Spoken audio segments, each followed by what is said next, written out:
শুধু দুনিয়া ভোগ করার জন্য আল্লাহকে কীর্তন ছেড়ে দিলেন। দুনিয়া তো আল্লাহরই।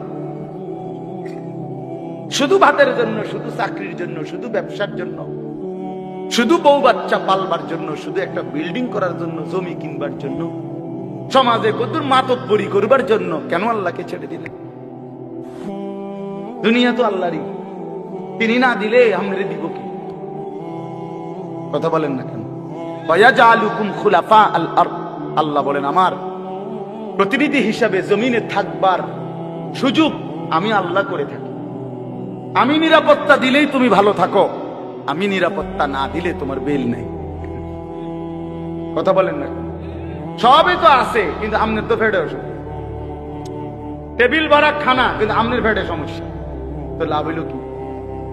খানা তো আছে পর্যাপ্ত, আমনের তো ডায়াবেটিস, দুটা রুটি আর ভেজিটেবল, মূলা শাক, লাল শাক, পাট শাক, করবেন কি? আল্লাহ তাআলা বলেন বান্দা আমি যদি সুস্থ না রাখি গোটা পৃথিবী মিলে তোমার কি করব? আমি যদি খাইতে না দেই গোটা পৃথিবী মিলে তোমার কি করব? চলেন বাবা ভাবতে শিখি, আল্লাহকে বন্ধু বানাই, আল্লাহকে বন্ধু বানাই। আমিও আপনি আল্লাহর চাইতে প্রিয় আর কি? আল্লাহর চাইতে আপন আর কি? হাজত রাওয়া সমস্ত প্রয়োজন পূরণকারী, রাতের অন্ধকারে দিনের আলোতে, সুখে কিংবা দুঃখে, যখন যে অবস্থায় আছি, কায়নাতের সমস্ত কিছু তো তিনিই দিচ্ছেন। আমার মুখের হাসি তো আল্লাহরই দান, আমার চোখের কান্না আল্লাহরই দান, সবই তো আমার আল্লাহর দান। তাকে ভুলে যাওয়া কেন? আল্লাহকে ছেড়ে দেওয়া? বলেন বাপ, আল্লাহকে বাদ দিবেন কেন? আল্লাহকে ছেড়ে দিবেন কেন? নওজোয়ান ছেলেরা তোমরা আল্লাহকে বাদ দিলা কেন? সবার সব প্রয়োজন, সবার সব বন্ধুত্ব রক্ষা করলাম, মালিকের সাথে বন্ধুত্ব কেন ছিঁড়ে দিল? সবার সব বন্ধুর দাবিতে ভর দুপুরে মাকে ফাঁকি দিয়া, বাবাকে ফাঁকি দিয়া বন্ধুদের আড্ডায় চলে যেতে পারলাম, বন্ধুর আবদার রক্ষা করলাম। আর আল্লাহ তাআলা যে 5 বার প্রতিদিন নামাজের জন্য ডাকলো, হায় নাফরমান বান্দা, কেন মালিকের ডাকে সাড়া দিল? ইয়া আইয়ুহাল ইনসানু মা গাররাকা বিরাব্বিকাল কারীম। আল্লাহ রাব্বুল আলামিন বলেন, হে মানুষ, আমার মতো দয়ালু মেহেরবান মাওলা আমি আল্লাহ থেকে কে তোমাকে ভুলিয়ে দিল? কারে পেয়ে তুমি আমি আল্লাহকে ভুলে গেলে বান্দা? আমার মতো এমন মেহেরবান মালিক তুমি আর কাকে পাইলা? এত বড় আসমান, এত বড় জমিন, এত বড় কায়নাত, এত কিছু দিয়ে আমি আল্লাহ পাল্লাম, বিনিময়ে আমার একটা সেজদা দিলা না। ওয়াকাদিমনা ইলা মা আমিলু মিন আমালিন ফাজআলনাহু হাবাআম মানসুরা। আল্লাহ বলেন, নাফরমান মনে রাখো, আমি আল্লাহকে বাদ দিয়ে যা কিছু করেছো দুনিয়ায়, হাসরের ময়দানে আমি সব একত্রিত করে একটা ফু দিয়ে ধুলির মতো উড়িয়ে দেব। জনসেবা, নামাজ বাদ দিয়া মানুষের উপকার করছেন, আপনি বন্ধুদের আবদার রক্ষা করছেন, মাথার ঘাম ফালাইয়া পায়ে ফালাইয়া জিভুত মানুষ করছেন। কিটা জিভুত মানুষ করছেন? খাটে না বানাইছেন? হ্যাঁ, খাটে না বানাইছেন, জিভুত মানুষ করছেন। কই সোফা না বানাইছেন, বিল্ডিং এ না কাম করছেন, ভিতরে বাথরুমে না লাগাইছেন, টাইলসে না লাগাইছেন, জিভুত মানুষ করছেন। কই? হ্যাঁ, জি তো পর্দা করে না, ছেলে তো নামাজ পড়ে না, মেয়ে তো নামাজ পড়ে না, স্ত্রী তো পর্দা করে না, ঘরে তো রঙিন টেলিভিশনে নর্তকী নাচে, ছেলে মেয়ে সবার হাতে একটা একটা বড় মোবাইল, রাতের 3টা পর্যন্ত উলঙ্গ ছবি দেখে। এরানি মানুষ হয়েছে? কথা বলেন না কেন? কারে মানুষ করছেন আপনি? আপনি ঘাটে না বানাইছেন? কয় সংসার করছে, কয় জীবুত মানুষ করছে। কই জীবুত মানুষ করছেন? জীবুত মানুষ করছেন কোথায়? খাট পালং আর সোফা এদেরকে নিয়ে কয় জিফুত তো قل هل ننبئكم بالأخسرين أعمالا الذين ضل سعيهم في الحياة الدنيا وهم يحسبون أنهم يحسنون صنعا আল্লাহ বলে নবী যে সমস্ত মানুষের সারা জিন্দেগীর আমলগুলো বরবাদ আমি কি তা আপনাকে বলবো আপনি বলে দেন আল্লাযীনা দাল্লা সাইয়ুহুম ফিল হায়াতিদ দুনিয়া আল্লাহ বলে যারা তাদের দুনিয়ার জিন্দেগিটা আমি আল্লাহ থেকে পথভ্রষ্ট হয়ে মেহনত করলো আল্লাহকে বাদ দিয়ে কিসের নামাজ কিসের হালাল কিসের হারাম জায়েজ কি বৈধ কি করণীয় কি কিচ্ছু বাদ দাও আল্লাহর হুকুম রাসূলের হুকুম কোরআনের হুকুম তো বেটা ওই সমস্ত মোল্লা মুন্সির কথা বাদ দাও সব বাদ দিয়ে যে দুনিয়ার জীবনটা দিবা নিশি যে মেহনত করছে সাই করছে কষ্ট করছে মেহনত করছে আল্লাহ তাআলা বলেন সে তো মনে মনে ভাবছে আমি অনেক ভালো কাজ করেছি আল্লাহ তাআলা বলেন সে খাসারা খাসারা খাসারা loss loss loss everything loss আসলে সে আকসারিনা আমালা আসলে সে তার সমস্ত মেহনত বরবাদ কি করেছে বাপ বলেন না কেন ছেলের আফসোস করতে হবে বাবারা আপনারাও আফসোস করতে আমিও আফসোস করি আল্লাহর দেওয়া এই সুন্দর হায়াত কেন নষ্ট করে দিলেন কেন বরবাদ করে দিলেন অবশ্যই আফসোস করতে হবে এই জন্য আল্লাহকে বাদ দিতে নাই আল্লাহকে ছাড়তে নাই বন্ধু ও ভাই জায়গা হয় না জায়গা একটু জায়গা করে দেন আরেকজনের জায়গা করে দিলে আল্লাহ নিজে ওয়াদা দিছে বান্দা আমি তোমাকে জায়গা দেব কোরআন শরীফের আয়াত এটা বিশ্বাস করে আল্লাহ বলছে তুমি আমার বান্দারে জায়গা দিও আমি তোমারে জায়গা দেব আসেন একটু আগায় আসেন আগান সবাই একটু নড়ে চড়ে বসেন দ্রুত করেন দ্রুত দ্রুত জলদি ওই অনেকে চায় এদিকে এদিকে আগ করে করে চায় খেটা খেটা লড়ে আমি তো লড়ি না হুজুরের কথা শুনি না আর কেউ শুনেনি কোনো এটা এক ধরনের গাদ্দারি হ্যাঁ হ্যাঁ কিছু মানুষ আছে মানে তেড়া মানুষ আমি লড়তাম না আমাদের মতো এত কত বালা হুজুর দেখছি মিয়া লড়ছি না আরো কত মোটা তাজা হুজুর দেখছি আপনি দেড়বিরিয়া বেড়া আইসেন আমরা দাঁড়াই আশ্চর্য আমি অনেক সময় এটা দেখি অনেকের এই বদ অভ্যাস একটু আগাইতে বললে হে এদিক এদিক সা মানে হে জায়গা আমি লড়তাম না সাই আর কোনো বেকুবে লড়েনি কোন সময় এটা করবেন আপনি লড়বেন আপনারে বলছে ঠিক কিনা বলেন না কেন আপনি আরেকজনেরটা চাইবেন কেন আল্লাহ নিজে বলছে তো বিশ্বাস করে ফাফসাহু ইয়াফসাহিল্লাহু লাক আরে বান্দা তুমি আমার বান্দার জন্য জায়গা ছেড়ে দাও আমি আল্লাহ তোমার জন্য জায়গা দিয়ে দেব আপনি দিবেন 1 বিঘত আল্লাহ দিবেন 10 দুনিয়া বরাবর জান্নাত এটা অনেক বড় নেক আমল নেক আমল অন্যের জন্য সম্পদ ছেড়ে দাও এই দুনিয়াবি ক্ষেত্রেও আত্মীয় স্বজন চাচা মামা ফুফা চাচতো ভাই আপন ভাই ভাতিজা আহারে আল্লাহ 1 বিঘত জায়গা ছেড়ে দিলে বেচারা রাস্তাটা হয়ে আসবে এই শুধু এই সুপারি গাছটা কাইটটা দিলে নারকেল গাছটা কাইটটা দিলে আপন ভাতিজা তার বাড়ির মধ্যে ঢুকতে পারে না দিত না এমন ডাকাত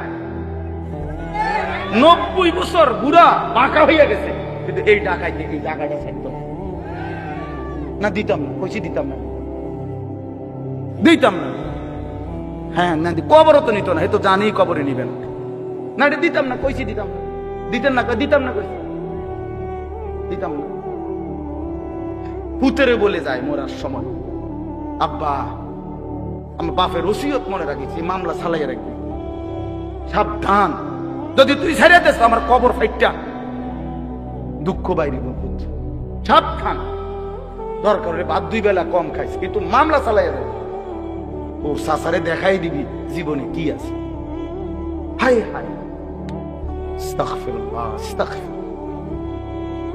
রাসূলুল্লাহ সাল্লাল্লাহু আলাইহি সাল্লামের কাছে একবার এক সাহাবী নবীজি এসে জিজ্ঞেস করছে, ইয়া রাসূলুল্লাহ, আমি 4টা দিরহাম, 4টা টাকা মানে 4টা রৌপ্য মুদ্রা আল্লাহর রাস্তায় দান করছি।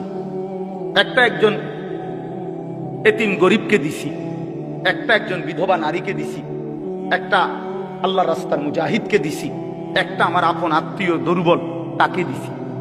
এই 4টি দিরহামের মধ্যে নবী আমি জানতে চাই এই 4 টাকার মধ্যে সর্বোত্তম বেশি সওয়াবওয়ালা কোনটা? আল্লাহর কসম নবী বলছে যে তুমি তোমার আত্মীয়কে আপন স্বজনকে যেই টাকাটা দিছো এটা হলো এই 4টার মধ্যে সর্বশ্রেষ্ঠ। আপন জনকে দিবে। হযরত তালহা রাদিয়াল্লাহু তাআলা আনহু ওনার সবচেয়ে প্রিয় বাগানটা আল্লাহর রাস্তায় দান করে দিছিলেন নবীজির জামানায়। সাহাবী নবীজি দান করে দেওয়ার পর নবীজি বলছে, শোনো, এটা তুমি তোমার আপন আত্মীয় স্বজনের মধ্যে বন্টন করো। না, এতেরে দিত না। স্বাস্থ্য ভাই যে বাইফুত যে দিত না, তারে দিত না। ওই গিয়া আমনের এনদিকে গিয়া দাউদকান্দি গিয়া 30,000 টাকা দিয়া স্লোগান নিয়ে আয়, ও হেনে গিয়া দিছে 50,000 টাকা। জনাব অমুক 50,000 মার হাবা, আবারে মার। হ্যাঁ হ্যাঁ, ওইখান থেকে স্লোগান নিয়ে আসছে। কিন্তু এই আপন জনকে 500টা টাকা দিবেন, এই অনেক মানুষের এই বদ অভ্যাস। হ্যাঁ, এটা জরুরি মিয়া, আত্মীয়ের হক আদায় করা। ওই যে মৌলানা এখন বললেন, রিজিকের বৃদ্ধির জন্য এটা একটা আমল গুরুত্বপূর্ণ, হায়াতের বৃদ্ধির জন্য, জীবন সুন্দর হওয়া, জীবন হায়াত দীর্ঘ মেয়াদী হওয়া, দীর্ঘ হায়াত পাওয়ার জন্য একটা আমল। রিজিক প্রশস্ত, আইয়াবসুতা ফি রিজকিহি মান আহাব্বা। নবীজি বলছে, যে চায় তার রিজিক প্রশস্ত হোক এবং তার হায়াত বেড়ে যাক, ফালিয়াসিল রাহিমাহু, সে যেন তার আপন আত্মীয়ের সাথে উত্তম ব্যবহার করে। এটা তার রিজিক বাড়ানো। যাই হোক, কথার প্রসঙ্গে বলি, কারো বাপ, আমার অনুরোধ, কারো 1 বিঘত সম্পত্তি আল্লাহর কসম, আল্লাহর দোহাই অন্যায় ভাবে রাইখেন না নিজের ছেলে মেয়ের জন্য। ওরা পারবে, এই 1 শতক জমি ছাড়াও আপনার জিফুত চলতেন। এই 1 শতক জমি মিথ্যা করে নিয়া নিজের আখেরাত বরবাদ করলেন, ওদেরকেও বরবাদ করলেন। একেবারে বুখারীর হাদিস, নবী সাল্লাল্লাহু আলাইহি সাল্লাম বলছেন, মান আখাযা শিবরাম মিনাল আরদ, যে যুলমান, যে অন্যায় ভাবে কারো 1 বিঘত, 1 বিঘত, শিবরান মানে 1 বিঘত, এই যে 1 বিঘত বুঝেন না, 1 বিঘত সম্পত্তি যে কারো অন্যায় ভাবে জুলুম করে নিয়ে নেয়, রাসূলুল্লাহ সাল্লাল্লাহু আলাইহি সাল্লাম বলেন, আল্লাহ তাআলা কিয়ামতের দিন ওই নাফরমান ব্যক্তির কাঁধে হাসরের মাঠে 7 তবক জমিনের মাটি তার কাঁধে তুলে দেবে। তাওয়াকাহুল্লাহু 7 আরদিন, কিয়ামতের দিন 7 তবক জমিনের মাটি তার কাঁধে উঠবে। এবার এই ভারে সে দাঁড়াবে কেমনে? কথা বলেন না, এই মাটির ভারে সে দাঁড়াবে কেমনে? বিচারের জন্য দাঁড়াবে কিভাবে? আল্লাহ আমাকেই মাফ করে দেন, আমাদের সবাইকে মাফ করে দেন। বাবা আমার, বন্ধু আমার, ভাই আমার, চাচা আমার, নওজোয়ান সাথী আমার, সবার কাছে আমার এটাই কথা। আমি আসলে ওই খুব গুছাইয়া, খুব তাহকিকানা আন্দাজে বলতে পারি না। আমি আপনাদের কাছে এইটুকু কথাই বলি, আল্লাহকে বাদ দিতে নাই, আল্লাহই বন্ধু। ওয়াল্লাযীনা আমানু আশাদ্দু হুব্বাল লিল্লাহ, আল্লাহ বলছে যারা মুমিন, যারা মুসলমান, যারা ঈমানদার, তাদের সবচেয়ে প্রিয় বন্ধু আল্লাহ। কে? আল্লাহ কোরআনে বলছেন, আমি ঈমানদার এমন চাই, ঈমানদার বান্দা কেমন হোক আমি চাই। আল্লাহ বলেন, ইউহিব্বুহুম ওয়া ইউহিব্বুনা, মান ইয়ারতাদ্দা মিনকুম আন দীনিহি ফাসাউফা ইয়াতিল্লাহু বিকওমিন ইউহিব্বুহুম ওয়া ইউহিব্বুনা। আমি এমন ঈমানদার চাই যারা আমাকে ভালোবাসবে, আমিও যাদেরকে ভালোবাসবো।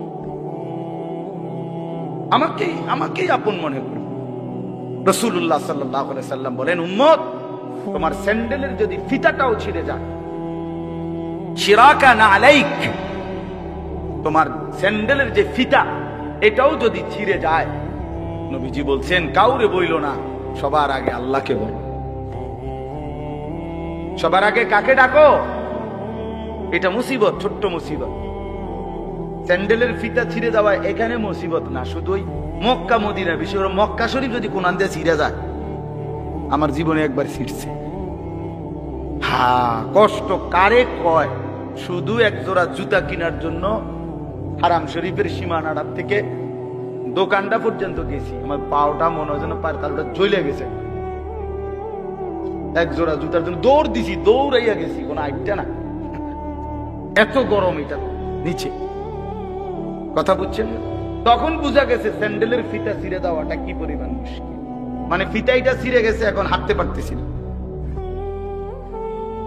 এখন আন্দাজি আরেকজনের জুতা কিনে গেছে, আর মেরে কি জুতা চুরি করে নিলাম, এর কোন সুযোগ আছে? তো খালি পায়ে দৌড়ে গেছি ওই দোকান বাহিরে, মানে সীমানা পার হইয়া তো দোকানে যাইতে হবে, কোন একটা দোকান থেকে না এক জোড়া জুতা কিনা, এক জোড়া স্যান্ডেল কিন। তখন দেখছি মানে পাউটা যেন পুড়া গেছে। এই জন্য আল্লাহ নবী সাল্লাল্লাহু আলাইহি সাল্লাম বলেন, তোমার যদি স্যান্ডেলের ফিতাটাও ছিঁড়ে যায়, সবার আগে ডাকবে কাকে? আল্লাহকে ডাকবে, আল্লাহকে। আম্মান ইউজিবুল মুদতাররা ইযা দাআহু ওয়া ইয়াকশিফুস সুআ, আল্লাহ তাআলা বলেন, হায় বান্দা, তুমি যখন অসহায় হয়ে পড়ো, আমাকে ছাড়া তুমি আর কাকে ডাকো? আমাকে ছাড়া ডাকবে কাকে? কে তোমার ডাকে সাড়া দিবে? তোমার রোগ, তোমার অসুস্থতা, তোমার পেরেশানি, তোমার অভাব, তোমার দুঃখ, তোমার দুর্দশা, বলো বান্দা, আমি ছাড়া এই অভাব দুর্গতির মুহূর্তে কে তোমার ডাকে সাড়া দিবে? বলে আসলে কেউ আছে? ওয়ায়াকশিফুস সুআ, তোমার সমস্ত মুসিবত, মন্দ অবস্থা, দুরবস্থা দূর করার ক্ষেত্রে আল্লাহ বলে, বান্দা আমি ছাড়া আছি, আমি ছাড়া আছি। কোরআনে এই কথাটা আল্লাহ তাআলা, আমার এই আয়াতটার তরজমা বললে আমার কথা শেষ। আমি শুধু এই কথাটার তরজমা বোঝানোর জন্যই বলতেছি এই কথাগুলো। মানে আল্লাহ তাআলা পুরা কোরআনুল কারীমে আমাদেরকে বুঝাইছেন, বান্দা আমারে ছাইরো না, আমারে ছাইরো না বান্দা। আমারে বাদ দিয়ে যদি অন্য কোনো দিকে কেউ একটু ভরসা করে, নজর দেয়, আমার হুকুম আমারে বাদ দিছে, আমার কথা মনে নাই, খোদার কসম আল্লাহ বলে, বান্দা আমার বেশি কষ্ট লাগে। আমি যে সব প্রয়োজন পূরণ করি, করতেছি বান্দা, তুমি কেন অন্যের কাছে যাচ্ছ? কেন যাচ্ছ? হাদিসের মধ্যে আছে, আল্লাহ নবী সাল্লাল্লাহু আলাইহি সাল্লাম বলেন, আল্লাহ তাআলা বলছেন হাদিসে কুদসি, ইয়া মাশারাল জিন্নি ওয়াল ইনস, আল্লাহ ডাক দিয়ে বলে, হে জিন এবং ইনসান, তোমাদের প্রথম থেকে নিয়ে শেষ ব্যক্তি, তোমাদের ছোটরা, তোমাদের বড়রা, তোমাদের পুরুষেরা, তোমাদের নারীরা, সমস্ত সবাই যদি এক মাঠে একসাথে একত্রিত হয়, এই এখন যেরকম একসাথে হইলাম, আল্লাহ বলেন পৃথিবীর প্রথম মানুষ থেকে শুরু করে শেষ মানুষটা, পৃথিবীর প্রথম জিন থেকে শুরু করে শেষ জিনটা একসাথে যদি এক মাঠে, কামু ফি সাঈদিন ওয়াহিদ, একটি মাঠে যদি একত্রিত হয়, অতঃপর প্রত্যেকেই প্রত্যেকের প্রয়োজন একই সাথে আমি আল্লাহর কাছে বলতে থাকে, আল্লাহর কসম বান্দা, আল্লাহ বলেন আমি বান্দার সমস্ত প্রয়োজন আমার জিন এবং ইনসানের ওইখানে রাইখাই পূরণ করতে সক্ষম। মা নাফিদাত মিন খাজাইনি শাইউন, এতে করে আমার ভান্ডার থেকে এক বিন্দুও কমবে না।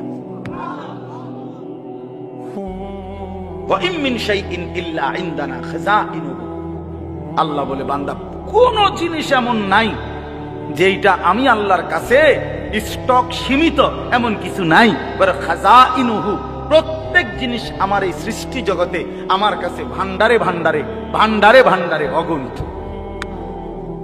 অগণিত, স্টক সীমিত না। কথা বোঝেন নাই আমার?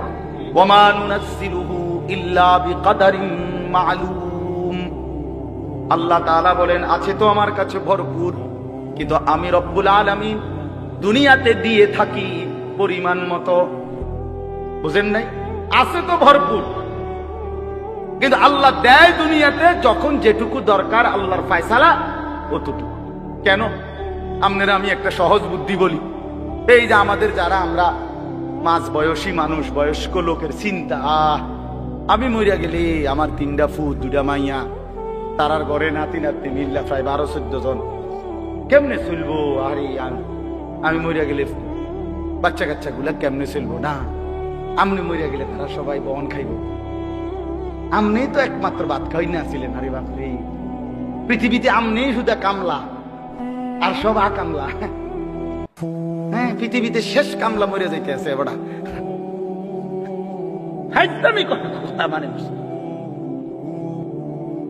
আপনি কি কইলেন? এটা কি বললেন? আমনে স্যার আর কেউ কাম করি না নাই পৃথিবীতে, আর সব চিরা চাপাই বন দিয়ে চা দিয়ে ভিজে খায়।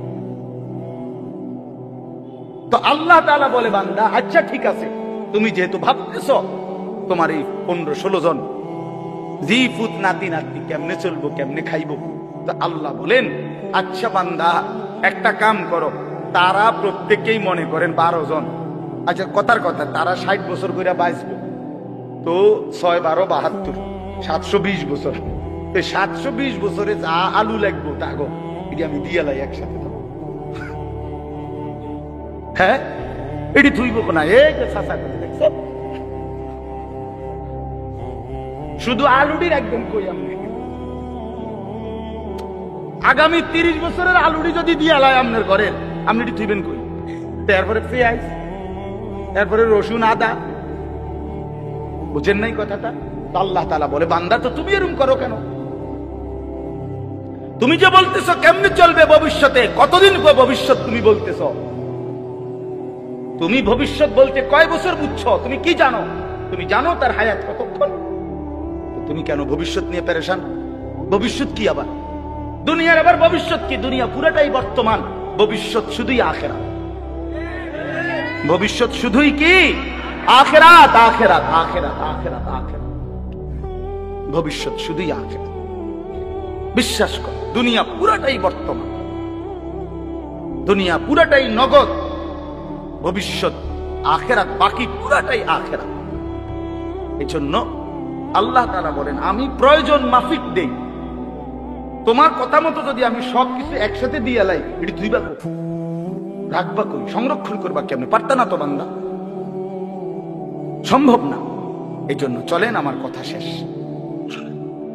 আমি একটু আসতে দেরি করছি, আমার একটু কাজ ছিল, এই জন্য আমি আপনাদের কাছে এই কথাগুলোর অর্থ হইল, মেহেরবানি করে আল্লাহর ওয়াস্তে দয়া করে আমি আপনি প্রত্যেকে, ভাই আমার, বন্ধু আমার, বাবা কেউ না, জোয়ান ভাই তোমরাও না, আল্লাহকে বাদ দিও। কেন নামাজ ছেড়ে দিলেন? কেন হালাল রোজগার ছেড়ে দিলেন? আল্লাহ থেকে নিজেকে কেন আলাদা করে নিলেন? রাসূল থেকে কেন নিজেকে বিচ্ছিন্ন করলেন? এটা উচিত না। আল্লাহ তাআলা একটা উদাহরণ দিছে এখানে, এই কথাটাই শেষ। আল্লাহ বলছে, বান্দা আমারে বাদ দিয়ে তুমি যারে বন্ধু বানাইলা, আপন বানাইলো, আল্লাহ বলে যে কোনো ব্যক্তি আমি আল্লাহকে বাদ দিয়া নিজের বাজার, নিজের ব্যবসা, নিজের ঘর, নিজের সংসার, নিজের ছেলের বিদেশ, নিজের ক্ষমতা, নিজের দল, নিজের নেতা, নিজের কর্মী, নিজের বাহিনী, নিজের শরীর, নিজের স্বাস্থ্য, নিজের যৌবন, যে কোনো কিছুকে, ব্যক্তি হোক বস্তু হোক, যে কোনো কিছুকে আমি আল্লাহকে বাদ দিয়ে যে ধরলো, বন্ধু বানাইলো, সেই ব্যক্তি হলো, আল্লাহ বলে সে যেন একটা মাকড়সা। সে যেন কে কে ওই মানুষটা হলো একটা কি? মাকড়সা, মাকড়সার মতো। কেমন মাকড়সা? ইত্তাখাযাত বাইতান, যে মাকড়সা বড় যত্ন করে একটা ঘর বানাইছে। আল্লাহ বলেন, আর তুমি তো জানোই এই পৃথিবীর সবচেয়ে দুর্বল ঘর মাকড়সা। একটু বাতাস মাকড়সার ঘরটা ছিঁড়া বিড়া ফেলে। 6 মাসের বাচ্চাও যদি হাত আলগি দেয়, মাকড়সা কি হয়ে যায়? যা ঘর ভেঙে যায় কিনা বলেন না কেন? মাকড়সা আপনারা চিনছেন না? এই যে হাতির মতো যেটা, এটা না ছোট্ট, ঠিক না? এই ছোট্ট এইটার ঘরটা কি যত্ন করে সুন্দর করে সে বানায়।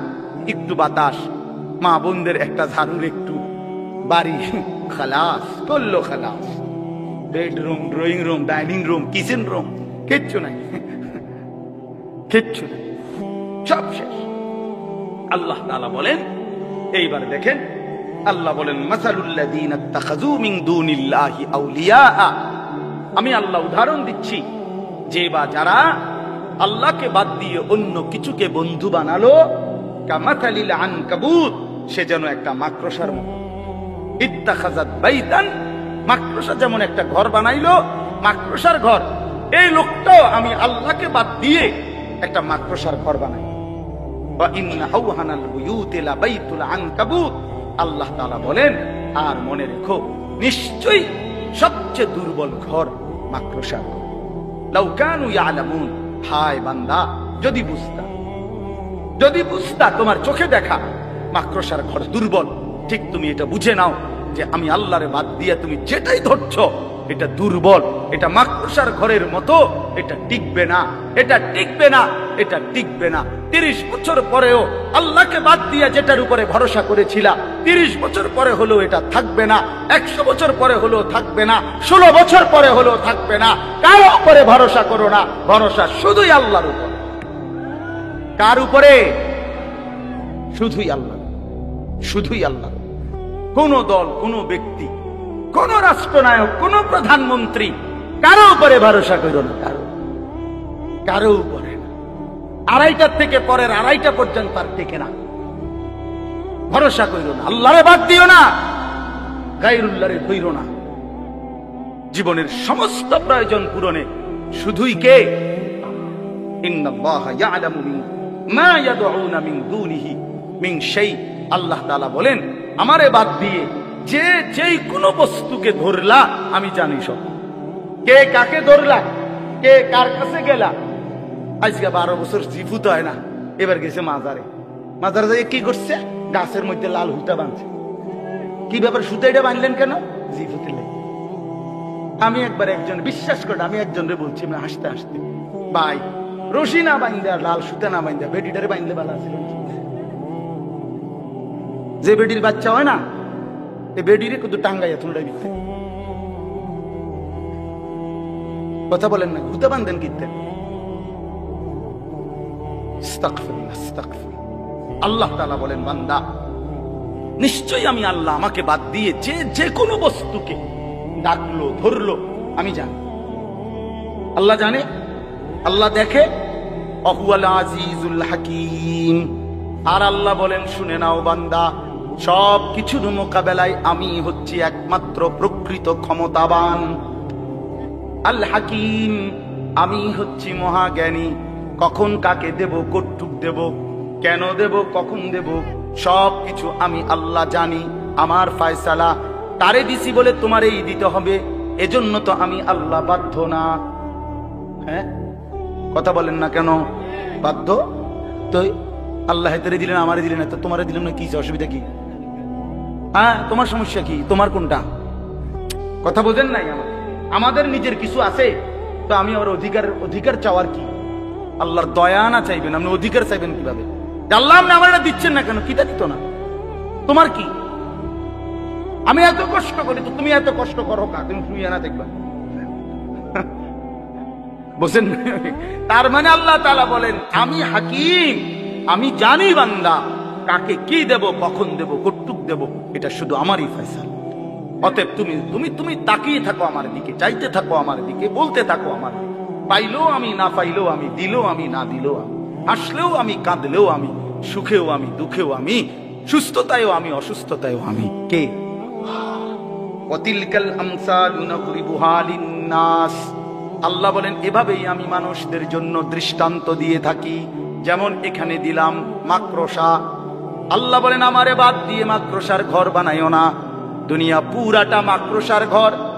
আমার বন্দিগি, আমার হুকুম, আমার বিধান, আমার রাসূলের তরিকা বাদ দিয়ে যা করলা, যেন তুমি মাকড়সার ঘর বানাইলা।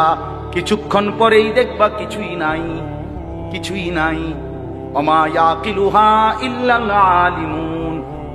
আল্লাহ বলেন, এই কথাগুলো তারাই বুঝবে যাদের কাছে কোরআন এবং সুন্নাহর ইলম আছে। কি আছে? কোরআন সুন্নাহর ইলম আছে, যে আল্লাহকেই একমাত্র ধরতে হবে, আল্লাহকেই ডাকতে হবে। এই কথাটা বুঝবে তারা, কোরআন সুন্নাহর জ্ঞান আছে। ওই সাধুয়ানে বই আপনি এটা বুঝতেন না, বন খাইতে খাইতে, এটা বন খাই না বিষয় না। এটা দুনিয়ার আর দেখা নাই, আপনি বুঝবেন না।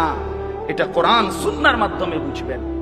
এই জন্য আপনি এবং আপনার সন্তান, আপনার ছেলে মেয়েকে কোরআন শিখানো, দ্বীন শিখানো তার আখিরাতের জন্য জরুরি। যে বাচ্চা দ্বীন শিখে, আল্লাহ বলছেন এখানে পরিষ্কার, ইল্লাল আলিমুন, যে বাচ্চা দ্বীন শিখে, আল্লাহর কসম কোরআন শিখবে, সে তাওহীদ শিখবে। যে রাসূলুল্লাহ সাল্লাল্লাহু আলাইহি সাল্লামের হাদিস শিখবে, সে নবীজির সুন্নাত শিখবে। সে আল্লাহকেই চিনবে, একমাত্র মালিক আমার, সে এটাই বুঝবে আমার জীবন অনুসরণ করতে হবে শুধুই রাসূলুল্লাহ সাল্লাল্লাহু আলাইহি সাল্লাম। এই জন্য এই দারুল কোরআন মাদ্রাসা জাফরাবাদ, আমি দিল থেকে দোয়া করি, মাওলানা আনাস আমারও অনেক মহব্বত করে, আমরাও তাকে মহব্বত করি।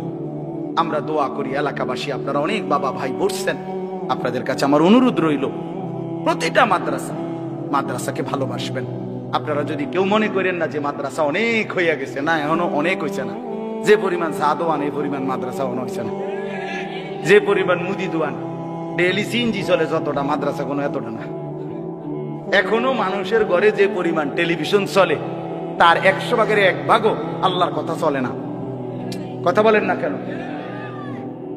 এই জন্য এটা এত বলে, এত মাদ্রাসা দিয়ে কিনবো, এত সাদ, আমি তো প্রায় বলি এত সাদওয়ান দিয়ে কি দরকার? একটা বড় 500 লিটারের গাজি টাঙ্কি কিন না, এটার ভিতরে চা বানাই একবারে 4 রাস্তার মাথা বসাই দিলে দেওয়া, তাহলে তার এই ছোট ছোট কেটলি এটির দরকার লাগে না। একটা গাজি ট্যাঙ্কি দিয়ে তো মোটামুটি ইউনিয়ন কাবার 500 লিটারের চা, বাহ, আরামসে 2-3 দিন খাইতে পারবে। কথা বলেন তো, তাইলে এতগুলো মুদি দোকানের কি দরকার? হ্যাঁ, এতগুলো চা দোকানের কি দরকার? এই জন্য এটা কোনো কথা না যে এত মাদ্রাসা কি দরকার। আল্লাহর কথা প্রতিদিন দরকার, আল্লাহর কোরআনের খেদমত আরো দরকার, গলিতে গলিতে দরকার, মোড়ে মোড়ে দরকার। এজন্য ইনশাআল্লাহ এই দারুল কোরআন মাদ্রাসাকেও আপনারা ভালোবাসবেন, বলেন ইনশাআল্লাহ। প্রত্যেকেই মাদ্রাসা, মসজিদ, উলামা, আল্লাহর দ্বীনের সাথে জুড়ে থাকবেন, আল্লাহকেই আপন বানাবেন। আল্লাহ তাআলা আপনাদেরকে তৌফিক দান করেন। আমার বাবা, আমার ভাই, অনুরোধ আমার, আমি মুসাফাও করব না, আমার আরেকটা মাহফিল আছে, আপনারা মেহেরবানি করে আমার বিরক্ত করেন না, উঠেন না। মাওলানা অনেক সুন্দর বয়ান করে, বিশ্বাস করেন, আপনারা শুনে দেখেন। মাওলানা বয়ান করবে, এরপরে আপনাদেরকে সাথে নিয়ে দোয়া করবে, এরপরে আপনারা একসাথে যাইয়ে। আল্লাহ তাআলা আপনাদের সবাইকে ভালো রাখেন, কল্যাণ করেন। আমার মাদ্রাসা ময়নামতি সাহেবের বাজার প্রতি মাসের 2য় শনিবার মাসিক ইসলাহি মাহফিল হয়। আগামী মাসের 9 তারিখ আপনারা চেষ্টা করবেন যাওয়ার, সুযোগ থাকলে যাইয়েন। আসর থেকে এশা বয়ান হয়, ওই যে সাবের বাজার বলে যেটারে, ক্যান্টনমেন্টের পরে ওইখানে। আল্লাহ আপনাদেরকে তৌফিক দান করেন।